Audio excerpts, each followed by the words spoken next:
everybody, welcome back. Today I'm here with my dear friend Marie Forleo, and if you don't know Marie, which I know a lot of you do because you've been following me for a while, and she's one of my besties.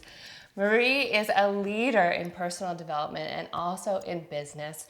She is the woman that I would call if I got arrested and it was 3 a.m. I would call you, and you want to know why? Why? Because Brian screams and my parents snore. So they wouldn't pick up the phone, they wouldn't hear the phone. So that's how much I love Marie and trust Marie. And I'm also going to anoint you the Passion Whisperer. Ooh, this is new and I like it. Because you help so many people find their passions, and you've helped me reinvigorate my passion and even find passions I didn't know I had. So today I want to talk to my girlfriend about some tips and some life lessons that she has learned on her journey, because I think it's so important for us to kind of pool our girlfriends and say, what's working for you, what isn't working, and how can we support each other. So big time.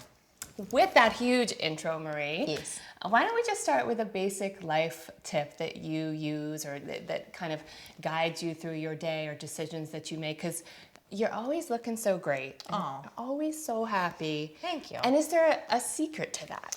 Well, I think, thank you on the looking so great. I will recredit Kris back for a lot of that because you've got me into the plant-based lifestyle and you really introduced me to that. So thank you so much. And I've taken it on full force. And while I'm not perfect, I don't know anyone who is.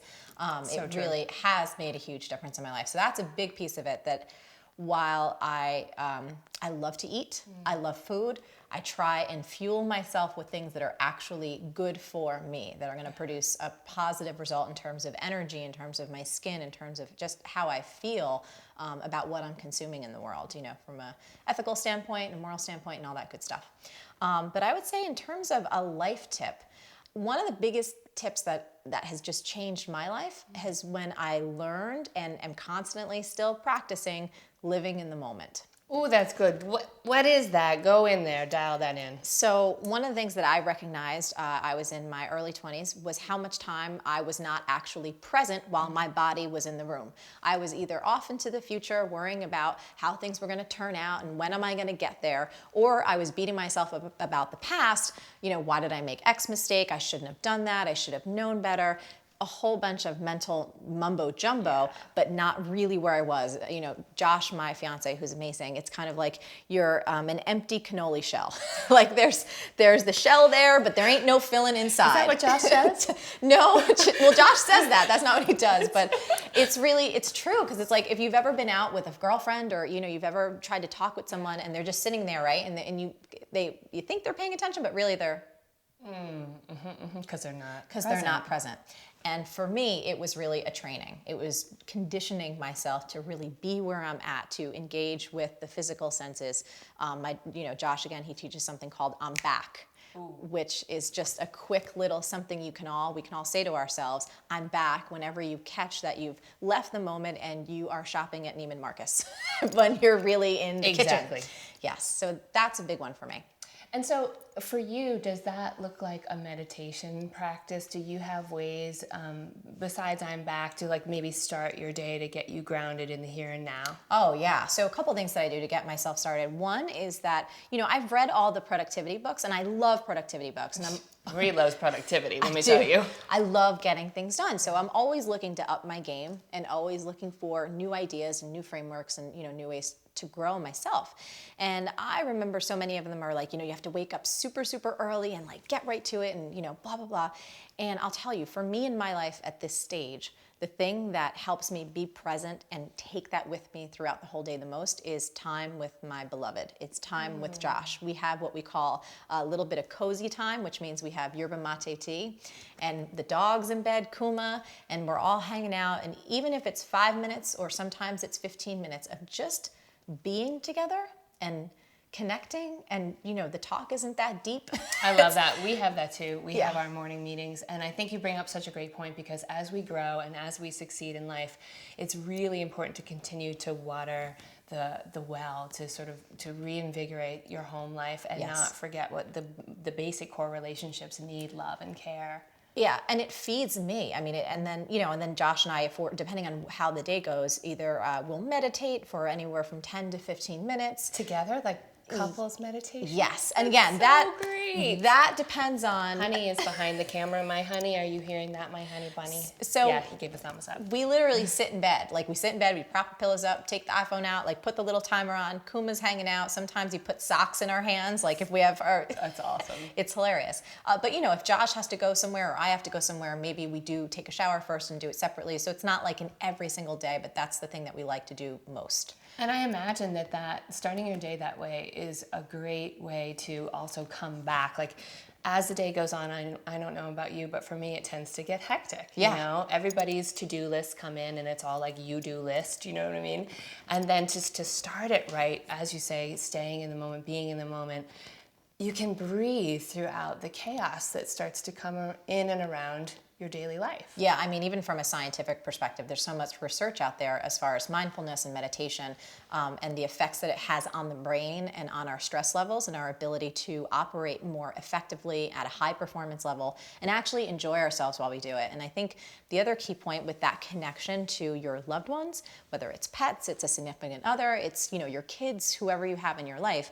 My friend Randy told me this quote, and I think it's so smart. No amount of business success can compensate for a failure at the home. Oh, that's so true. Right? Oh, that's so true. And so I took that to heart because at the end of the day, no matter how much success we have, no matter how much money we make, you know, you are not going to cuddle with any of that at night. Mm-hmm. And I think, and I don't know this, but I think that when my life comes to an end and I'm on my deathbed, I'm not going to look back and go like, oh my God, look at that great email I sent. Like I'm going to have flashes of memories, mate moments. Yes, your mate moment. My memories. mate moments. Yes, that's a great tip. That's a really great tip, Marie. Thank you so much for that. And now I'd love to segue into business because one of the things that you have done for me is you've helped me to work smarter and not harder. And you've taught me how to say no. And Marie's got this great saying, it's called get on the no train. Get a first class ticket on the no train. Yes. Choo choo. Choo choo. And what that no train does for you is it allows you to make more space in your life. And it also allows you to prioritize what's really important and what's, you know, not really going to help you. Right. Low-hanging fruit. So maybe you could talk a little bit about that, or if there's another business tip that you would love to discuss. Yeah, I think we'll cover two. So no train, it's like this. We live in this time that is so incredibly, we're inundated with information, with choices, all these different things coming at us, opportunities. You know, there's such great freedom in this time and age, especially with technology, but along with that comes a lot of overwhelm. Yeah. So it's like we have to be clear on what's important to us, where we want to go, what our vision is, what we're trying to create, so that we can say no in a very loving, compassionate, and respectful way to all the things that are really distractors to what's important to us in our life. And I think especially as women, most of us have trouble saying no. I know for me, same thing. You know, I can meet a ton of people out there like, you know, can we get together? Can we have coffee? Can I interview this? And there's not the part of me, of course, that wants to say yes to everything. But in reality, there's 24 hours in a day. We sleep part of that. We need to be with our family. And then there's really only a short amount of time for us to do our good work in the world, which is what each person on the planet is here to do. So I think it's important to really take a look and assess and be conscious about our choices and to practice saying no and to be able to have some stock answers via email and even in person that you're truthful, but you say no with respect and love, and that's huge. The second thing I think I want to share, not even think, I know, this is one concept, one idea that has made such a big difference for me and has allowed me to just operate at a higher level, and I love sharing this with people, is how would you behave if you were the best in the world at what you do? Ooh. How would that shift everything? How would that shift what you say yes and no to? How would that shift how you dress, how you fuel yourself with food, how much you sleep at night? You know, the choices that you make at every moment. If you were the best in the world, world class at what you do, how would you treat this vessel that you carry yourself around in? And how would you speak about other people? You know, it brings this level of reverence. Yeah, and confidence. Yes. And it gives us a filter through which that we can operate and kind of bring out our best. And so I think for anyone, no matter what your business is, whether you're running your own business or you're in a company and you're the CEO of your own life, so you're bringing your best to work, how would you behave if you were the best in the world at what you do? And that one single question can make just a profound difference. I love that. I feel like there's a lot of freedom in that and a lot of peace and comfort in that. Yeah. So speaking of peace and comfort and all the things that you've discussed already, which already make me feel happier. Like if I were to start the day more mindful, if I get on the no train more, all the things that you've been discussing leads me to passion. Because I know for me, when I'm happy, I'm in my passion. I'm doing what I love to do. I love to help people. I love to cook. I love to save animals. And I love to help people to sort of tap into their real selves and their authentic spirit. Yep. And I know that a lot of women that I speak to when I'm out on the road, they're like, their life will start when this happens. Their life will start some other day down the road when they feel more passionate. Yes. And they know what it is that they want to do, but it's not now. And so there's all this struggle. And as the newly anointed passion whisperer, I'm wondering if there's a tip that you could give my viewers about finding your passion if you haven't already found it. Yeah, and this is actually probably the most counterintuitive advice about passion. This is going to get good. And this was the biggest lesson, not only that really changed my ability to make a difference in the world, meaning my business started to take off, but I actually became happier on a consistent basis. And honestly, now it's still my challenge, and I'll tell you how it looks these days. But here's the big misconception that we've all been taught, is that we need to find our passion, that somehow it's outside of ourselves. Like we need to go on this odyssey to go find it. Is it under a rock? Is it, in that cabin? Is it over at the beach? Like we're looking around as though it's somewhere out there. And here's the thing that really woke me up. Passion's not something outside of yourself. It's what you bring to every single moment of your life. And passion is like a muscle. You can train yourself.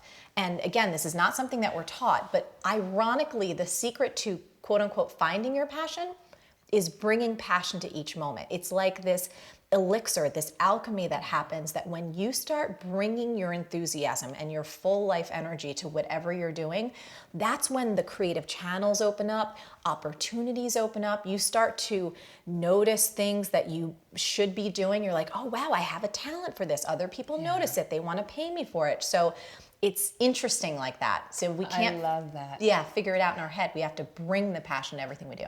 And I bet you when you do that, your intuition starts to get sharper, your gut wisdom, synchronicity starts to kick in. Totally. And it's almost like what you're saying is creating a passion practice. Yes.